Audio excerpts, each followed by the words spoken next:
Like ఒక 1 month నుండి చూసుకుంటే న్యూస్లలో గురుకులాల స్కూళ్ళలో ఫుడ్ పాయిజన్ అయ్యి పిల్లలు లైక్ అకస్మాత్ చనిపోయిన వాళ్ళు ఉన్నారు, కొందరు లైక్ సిక్నెస్ చాలా సిక్ అయిన వాళ్ళు ఉన్నారు. సో దాని మీద ఎలాంటి చర్యలు తీసుకుంటున్నారు? బేసిక్గా రేవంత్ రెడ్డి అయితే ఒక క్యాబినెట్ మీటింగ్ పెట్టేసి మేము దానికి స్పెషల్ ఫండ్స్ రిలీజ్ చేస్తున్నాము అది అని చెప్పారు. స్టిల్ నో ఇప్పుడు గ్రౌండ్ లెవెల్లో నేను రీసెంట్గా వెళ్ళి నేను చూసింది అక్కడ ఇప్పటికీ వాళ్ళు క్వాలిటీ ఆఫ్ రైస్ రావట్లేదు అని చెప్పేసి కొన్ని కంప్లైంట్స్ ఉన్నాయి. సో దాని మీద మీరేమంటారు? విజయ్, ఒకటి గత పరిపాలనకి ఈ పరిపాలనకి బేరీజ్ వేయాలని ఇందాక కూడా నేను చెప్పిన. ఎలక్షన్స్ కంటే జస్ట్ బిఫోర్ ఒక 9 మంత్స్ని గిట్ట మనం తీసుకుంటే సుమారు 2000 పైచలకు కేసెస్ అయిన ఉండే. ఈరోజు 14 మంత్స్ గిట్ట మనం గిట్ట తీసుకుంటే వాళ్ళ లెక్కల ప్రకారం కూడా 380 370 కేసెస్ అయినాయి అనేటట్టు వాళ్ళు చెప్పారు. సో డ్రాస్టిక్గా కిందకు పడినటువంటిది. ఎందుకోసం పడ్డది? పెరిగితే నువ్వు తిని కంప్లైంట్ లెక్క.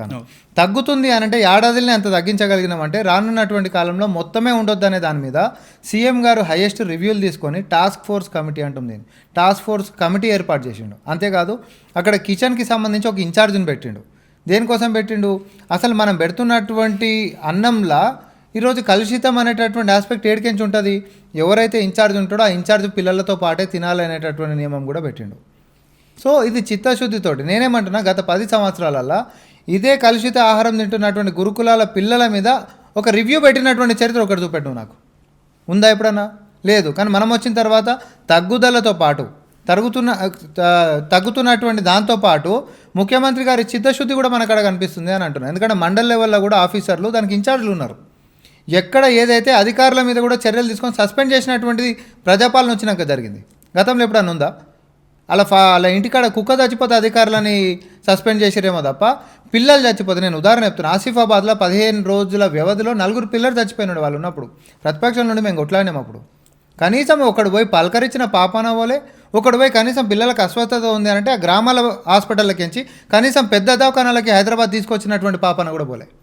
అట్లాంటి నెగ్లిజెన్స్ నుంచి ఈరోజు పిల్లల్ని కాపాడుకోవాలనేటటువంటి చిత్తశుద్ధితో మా పాలనకు వంకలు పెట్టేటటువంటి మొఖాలు మీకు ఉన్నాయా అంటున్నాను నేను.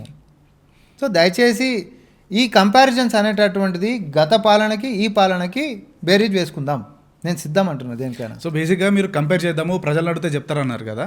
మొన్న లాస్ట్ వీక్ అనుకుంటా Twitter handle official Telangana Congress పేజ్లో ఫామ్ హౌస్ పాలన మంచిగా ఉందా, ప్రజాపాలన బాగుందా అంటే మెజారిటీ ఓట్స్ అన్ని ఫామ్ హౌస్ పాలనే బాగుందని ఉంది. సో అది కాంగ్రెస్ పార్టీలో చిచ్చు పెట్టిందన్న ఒక టాక్ కూడా ఉంది. అంటే అదే మీకు ఒక రివ్యూ, ఈ ఏడాది పాలన మీద ప్రజలు ఇచ్చే తీర్పు అన్నట్టు బీఆర్ఎస్ దాన్ని తెగ ప్రచారం చేస్తుంది. అటు బీఆర్ఎస్ అయితేంది, బీజేపీ అయితేంది, 2 పార్టీలు కూడా. సో విజయ్, నీకు తెలుసు నాకు తెలుసు, ఒక ఆన్లైన్ పోల్ అనేటటువంటి దాంట్లో ఎట్లా ఇన్ఫ్లుయెన్స్ చేసుకోవచ్చు. ఆ మాట అనగానే నేను ఇమీడియట్గా ఇంకో క్వశ్చన్ వేస్తాను, మరి మీరే ఇన్ఫ్లుయెన్స్ చేసుకోవచ్చు కదా అట్లాంటి డిజాస్టర్ ఎట్లా జరిగిందని. As a media and communications chairman, social media chairman కాదు నేను. ఇది పెద్ద కన్ఫ్యూజన్ ఉంది సొసైటీలో. చాలామంది నన్ను సోషల్ మీడియా చైర్మన్ అనుకుంటే నేను సోషల్ మీడియా చైర్మన్ కాదు, నేను మీడియా అండ్ కమ్యూనికేషన్ చైర్మన్ని. ఎందుకంటే బీఆర్ఎస్ వాడు మొత్తం నా మీద డిబేట్లు పెట్టి నన్ను మొత్తం ఎంత ట్రోల్ చేయాలో అంత ట్రోల్ చేస్తున్నాడు. సో ఆమె media and communication chairman. So social media వాళ్ళు తీసుకున్నటువంటి నిర్ణయం అనేటటువంటిది అది మీడియా అండ్ కమ్యూనికేషన్స్ టీంలో మాత్రం ఆ కమ్యూనికేషన్ కూడా లేకుండే. అండ్ మోర్ ఓవర్ నీ పాడ్కాస్ట్లో నేను చెప్తున్నా, రివీల్ చేస్తున్నా, అదే రోజు మార్నింగ్ కూడా నేను మాట్లాడినా వాట్ ఈస్ దిస్, అసలు ఏం జరుగుతుంది అని అంటే they said that they have some ఏమంటారు స్ట్రాటజీ బిహైండ్ ఇట్. నాకు అర్థం కాలేదు. తర్వాత ప్రెస్ మీట్ పెట్టి చెప్పారు వాళ్ళు.